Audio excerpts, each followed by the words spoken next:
کے لیے جو لوگ روانہ ہوئے جہاز کی تاخیر کی وجہ سے اب وہ لوگ کون سا احرام باندھیں، افراد یا قران، ان کو جواب دینا ہے.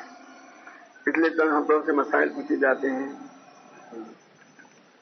اب یہ حج میں جو جہاز کی تاخیر، بھائی یہ بھی دعا کرو، بہت سے اللہ کے بندے جن کے ویزے بھی لگ چکے ہیں حج کے، لیکن جہاز میں بکنگ نہ ہونے کی وجہ سے بہت سارے لوگ ابھی پریشان ہیں.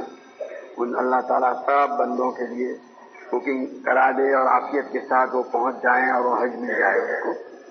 ابھی آخری جہاز میں جائیں گے، تاخیر کی وجہ سے احرام کون سا باندھیں تو اختیار ہے، قران کا باندھیں، افراد کا باندھیں.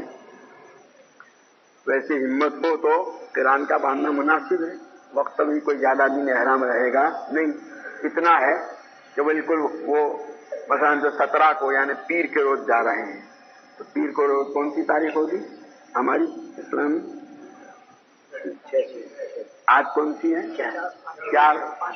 ہاں کل یعنی اس بار کی 5 پیر کو 6 اور 7 کو پہنچیں گے. 8 کو مینا کے لیے جاتے ہیں، تو وہاں پہنچ کر ان کو جو قران کا اگر احرام باندھیں گے تو ایک طواف پہلے عمرے کا کرنا ہے، پھر سعی کرنی ہے عمرے کی، پھر دوسرا طواف حج کا کرنا ہے اور سعی حج کی کرنی ہے.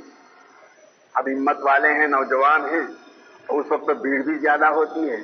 اگر ہمت ہو، طاقت ہو تو باندھ لینا، اور ایسا نہیں ہے تو پھر خالی افراد کا باندھو. اور زیادہ دیر ہونے کا اندیشہ ہے کہ کہیں ایسا نہ ہو کہ 7 کے بجائے 8 کو پہنچ جائیں وہاں، اور وہاں پھر موقع نہ ملے طواف کا، اندیشہ یہ ہے.